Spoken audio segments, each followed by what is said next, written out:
Welcome to the newest episode of Beyond the Fame with Jason Fraley. I'm your host, Jason Fraley, picking the brains of the top filmmakers, musicians, and artists of our time. Director Barry Jenkins delivers the new TV series Underground Railroad on Prime Video this Friday. I spoke with Jenkins between his two masterpieces, Moonlight and If Beale Street Could Talk. After Moonlight, it's like, what's he going to do next? How's he going to reach that high bar? But you did. You did. So thanks, congrats right off the bat. Thank you.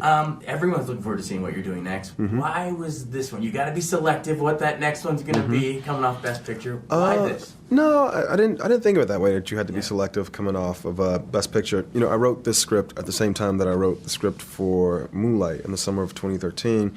I didn't have the rights. I wrote the script before having the rights to the book.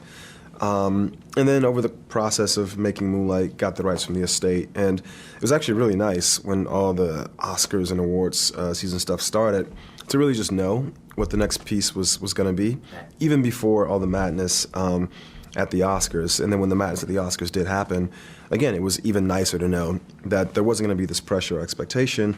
I already knew what I was going to do next. And it was this film, which I consider a companion piece to the previous film. Oh, nice. Yeah, I like when directors do that. I mean, a little B-side, if you will. Yeah, exactly. But, when did you encounter the Baldwin book? Because I'm pretty sure this is the first narrative adaptation of the book. We saw, the documentary "I Am Not Your Negro," which to me is an all-timer. But for this, when did you actually read the book?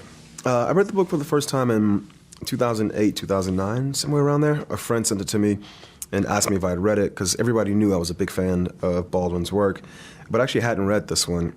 And I read it, and I was just really surprised at how romantic it was, how lush this sort of like love between these two characters are. They're essentially soulmates, but then still how James Baldwin, through his cultural critique, his views on society, still managed to make this very, I think, persuasive argument about the brokenness of the American justice system.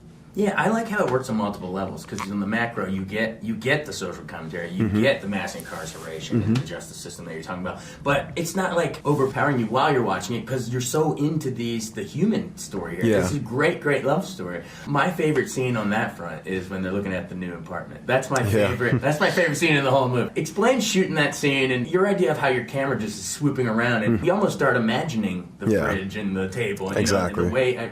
The idea was, again, it's a very faithful adaptation, and so that scene is in the book somewhat, but I was shocked that one, in as recently as 74, which is close enough or far enough away, that Soho wasn't the Soho we know today, and that a guy who works a job as a short order cook could actually afford a loft in Soho. So I told my location scout, I need to see a place that's like this, because I don't believe it, that it ever existed.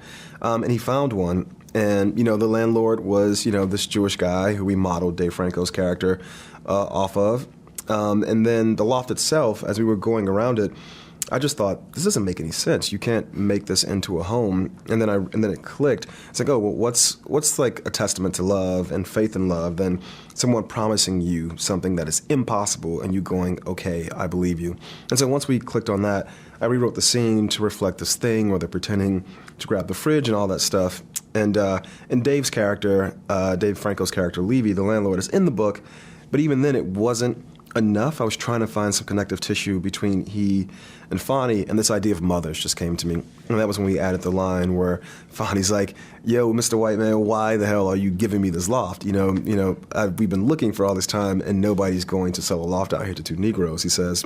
And I thought, everybody has a mother. And so the line... I'm just my mother's son, right? Yes, that's the only thing that makes a difference between us and them. And you think the us and them is black and white, but really it's people who've been loved, have been nurtured, and therefore they have a very open heart, and people who maybe haven't had that opportunity, and so they have a very closed heart. So one of those nice things that just happens between location scouting and working with actors. I think it's like the line of the movie. I mean, it sums it all up. Plus, since she's an expectant mother, too, I mean, it gives them the groundwork for see? he's always working on. Speaking of childbirth, my favorite shot from a directing level is, you know what I'm going to say, by a POV almost from a childbirth perspective. We shoot out of the water in the bath right into the arms there. How was that achieved? It was like, I used to go to SeaWorld as a kid, and I always liked how the things came through the water. No, I'm joking. I was going to say that. That's the most ridiculous explanation for one of the coolest shots in a movie. No, I'm messing with you. No, it was something else that happened in the process of location scouting and working on the script. I don't know why, but myself and the cinematographer were talking about this idea of how to end the film, because the language in the end of the book is very soft. It's not like concrete imagery at the end.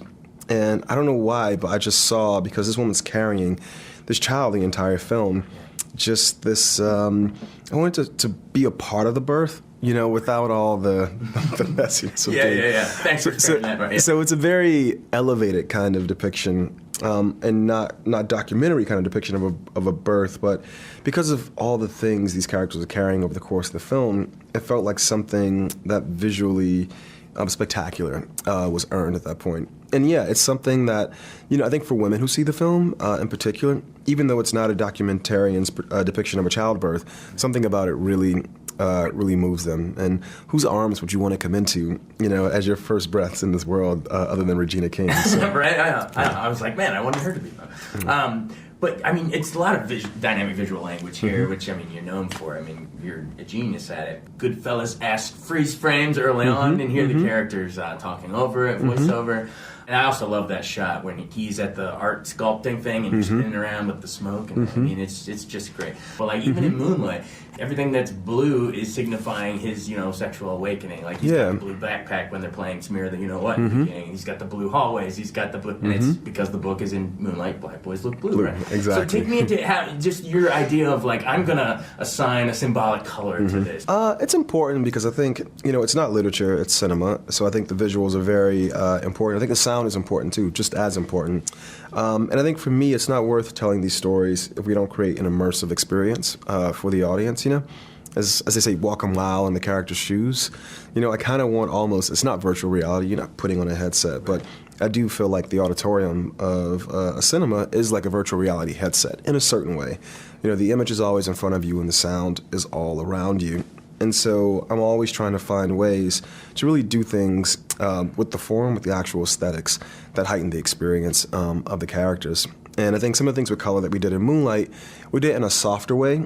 In this film, myself and the DP, the costume designer, and the production designer, we would all get together and just drink wine over the course of pre-pro and, pass this color around, pass this image around, and eventually you start to see these things sort of pop up in everybody's department. And what's happening is we were all just getting inside this young woman's head and trying to use, everything at our disposal, from the clothes to the lenses to the quality of the light, to really reflect what it feels like to be her. Absolutely. All right, well, we're getting to go home. So final question, but I have to say, I was there backstage covering the Oscars when all that mess went down. I almost felt bad for you. It was like, you're like, can I talk about my movie? Everyone wants to talk about the cast, but it was so crazy. I didn't want to say nothing in the moment. Yeah, exactly. But I don't want to dive into that because I'm already sick of the envelope stuff. But in terms of, now that you've had a little perspective from it, Damien gets director, you get Best Picture. He just did First Man, you're doing this. It's just awesome watching you guys blossom. And I hate that people were trying to pit the movies against each other at the time. But now, do you see you guys as just the next wave? I think we have a new renaissance going on. I think every year there's a new wave. You look at last year with Greta and Jordan. This year I think Yorgos is going to get his proper due. And he has. I think he's been nominated 2 years in a row or something like that. So, it all goes in cycles. The thing with Damien is we were both at Toronto, and the first thing I did at Toronto, which is where this film world premiered, I go into this suite. And I'm sitting ready to do this interview, and I look at the monitor, who's doing the interview before me, and it's Damien. and he came off from backstage, and we looked at each other, and we looked around because we knew that we went to give each other a hug, and everybody's phone was out taking all these photos. So, but in a way, it's kind of lovely because, those films are very, very different, La La Land and Moonlight, and these films are different, First Man and Beale Street, but I think we both go about it the same way. And I think it's really cool that for whatever crazy reason, these two storytellers are somehow always linked. So linked in history. Yeah. Well, thank you so much. It's Beale Street. Thank you, bro. It's a great movie. Appreciate you, man. Thank you. Thank you. Thanks so much for joining us on Beyond the Fame with Jason Fraley. Remember to hit the subscribe button and give us a 5-star rating if you like what you hear. We'll see you next time.